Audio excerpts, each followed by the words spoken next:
Hello YouTube and all my brothers and sisters out there. I'm gonna make a short video because, as you know, long videos I can't do on this channel, just 15 minutes. Because yesterday I saw a video from another channel and I copied that on my second channel because it's 45 minutes, so there I can upload longer videos. And the video is called "The Wound is Almost Healed. Get Ready." I took the same name about the video, even though it is a video from the Remnant SDA Church. I just want to make a little statement about that in the beginning. I have never been and I will never be member of any denomination of any organized church, because all organized church systems like the SDA today are Jesuit infiltrated, and they all teach spiritual formation based on spiritual exercises like Ignatius Loyola put them into working when he put the Jesuits into working, because this spiritual exercises actually led him to form the Jesuits. Anyway, going back to the topic, the wound is almost healed. Get ready. This video deals about the deadly wound that has been afflicted to the Vatican, and deals with the time frame between 538, when the Vatican first rose to full power, and 1798, so 1260 years, while the church was in the wilderness. In that time, the 1260 years, during all the Dark Ages, during the Inquisition, during the Spanish Inquisition, the papacy killed between estimated numbers about 200 to 500 million people all around the world. Mostly Europe, of course, in that time. Yeah, they killed a lot of people, and you can also read of that, of course, in Revelation. Anyway, in this time, this 1260 years, the papacy had full civil, means temporal, and religious power, meaning they had all the civil power and the religious power over all the known world in that time. That means a combination of church and state. So then when we turn to Revelation 13, there it is written that the beast was given a deadly wound. So when you see this in Revelation 13, verse 3, "And I saw one of his heads as it were wounded to death, and the deadly wound was healed. And all the world wondered after the beast." And we are now learning in this video what the people there think, what about the healing of the wound means, or how the wound has been healed. Okay? So I don't say that it's absolutely right what in this video is told, but to me it makes a lot of sense, and if you want to discuss it, you can always discuss it, whether in the comment section in the video, you can write me a personal message, or you can contact me via Skype. My Skype name is Joggler77, and I'm always willing to discuss things like this and learn, and also to give other people more inside looks into the whole system. Anyway, going back to this deadly wound that is being healed. The title of the video is "The Wound is Almost Healed," not completely, so we have to see when was the wound inflicted in the first point. This deadly wound has, according to me and brother Wayne Michael that I spoke about it yesterday, has two possibilities when the wound first started. First of all, it could have been started with the Reformation, when the Reformation started, and that was about 1517, when Luther nailed the 95 Theses on the church in Wittenberg in Germany, and in 1522 when he first published the German written Bible.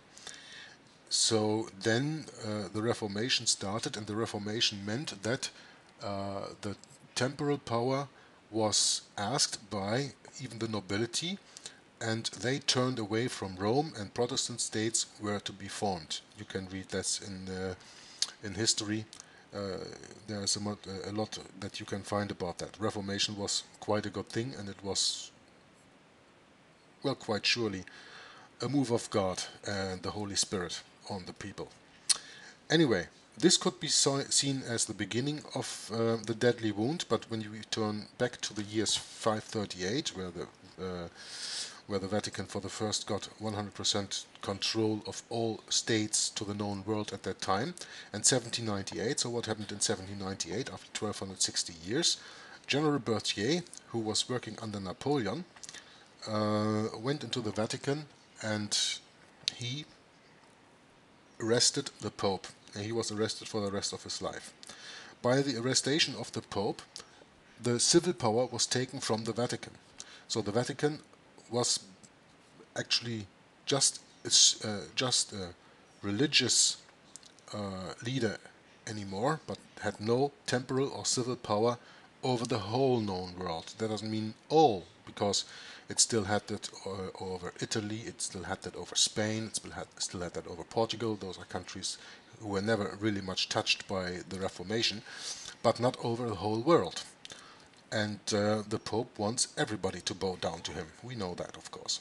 So with this deadly wound in 1798, we can say that it was a start, that the civil power was taken from the Vatican from the whole world.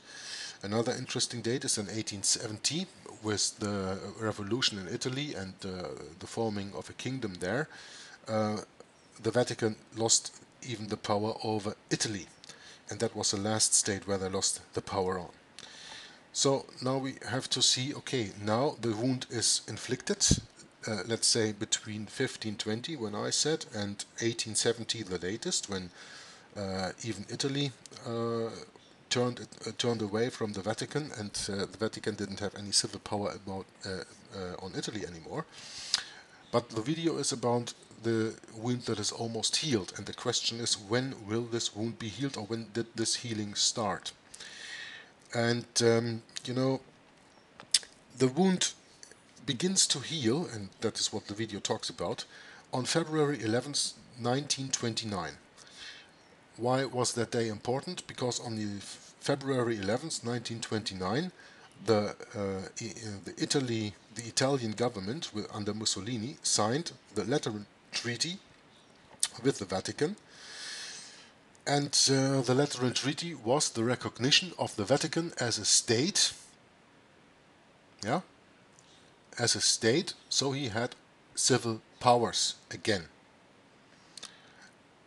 And a little bit later, just 4 years later, on the 20th of July in 1933, even less than 4 months after Hitler's beginning of chancellorship, the German government, the Hitler government, through von Papen, signed a concordat with the Vatican that also gave him the temporal power over Germany again. And this is, by the way, if you don't know that, this concordat is still in force today. So that was the 11th of November 1929, a very important date. Further on in the video it goes, and that's about, is almost healed, the point that when you turn to 11th February 2013, just the picture that you see right there in your video right now, what happened at that day? Pope Benedict resigned. Do you think it is a coincidence that both these accidents of these happenings happened on February 11th? I don't think there's any coincidence in that. So at least that is a very interesting fact that we can state. And by the way, within an hour after Pope Benedict resigned from his post as Pope, 3 lightning strikes struck St. Peter's Basilica. And that's also mentioned here in the video. You could call that a sign of God. You could call that coincidence. I don't know. That's something I leave up to discussion. But I know there exists a God, and I know He gives us signs, and I think this is a real sign. And this is to wake up people. Strike the Vatican and say, look here, the wound is almost healed. Because when Pope Benedict resigned, that made the way for the next Pope to come. And this next Pope, Pope Francis, who is in charge right now, is, in my opinion, one of the most important popes in all the papacy history, because he is, first of all, he is the first American Pope. Now you say, well, American, he's not from the US. No, that's right, he's not from the US. He is from South America. He's from Argentina. First of all, he is a Jesuit. Second of all, he's a Jesuit of the fourth vow. And what does that mean? Well, therefore you can go to this website that I will show you here. If it opens, my computer is really slow. Presence of God. And there you can go to RCC Exposed,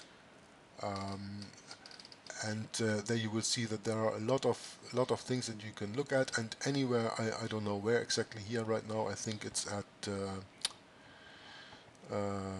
links or whatever. I found it earlier, you know.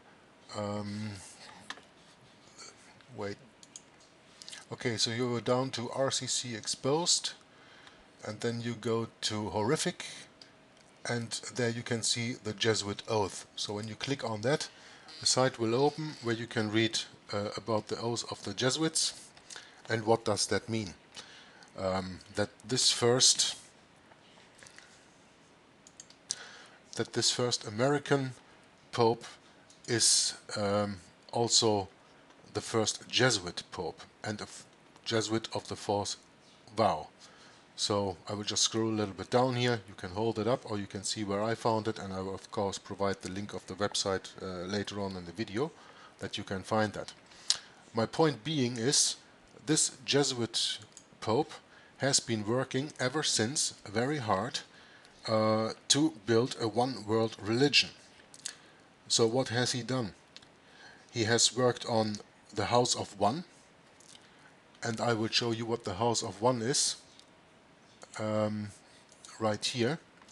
The House of One is something that will be built in Berlin. 3 religions, the House of One. 3 religions under one roof. Central Berlin will soon become to a shared house of prayer for learning for Jews, Christians and Muslims. We have the chance to create something amazing, but we don't do it without the support of the people who believe in this project. Well, when you insert the word Catholics instead of Christians, then this is much more true, because Catholics are not Christians in that sense that they are betrayed people who maybe believe in the real God, but they follow Roman doctrine, sun worship, idol worship, the prayers to Mary, and all that stuff. I don't go into details here, you know what I mean. So he's building this House of One. As you have seen a little bit before this, there is a new religion coming up called Chrislam, that is meaning a new one world religion, meaning to merge Christendom together with Islam. And he also invites all other dominions like Protestants, Baptists, Methodist churches. In another video that I made, Luther's protest is over. You can find that, of course, and there you will see that he is working very hard to get every other dominion that is apostate from Rome under the wings of Rome. I'm gonna make a second part of this video because I cannot say everything that I want to say right in here and read it, so let's call this part 1. I will later then give you part 2, where I'll go more into detail into what are Pope Francis' actions to fulfill the New World Order, and not only to fulfill the New World Order, but to fulfill the one world religion, what his steps are, and why this is so important that we see this, and what all this means prophetically. But more important of all is the reason why I first made this video, and this is that you can watch the video. The wound is almost healed. I will provide the link in the description box, as all other links that I have mentioned already. And please go over and watch that video and see for yourself what is taught here. And then when you got the message, well, if you then want to discuss the messenger, okay, it's right by me, but you know, sometimes you just have to take the things where they come from and just check the message and not shoot the messenger because of the message. The message is the most important stuff. So I'm gonna leave it right here for part 1. See you later for part 2. God bless. Bye bye.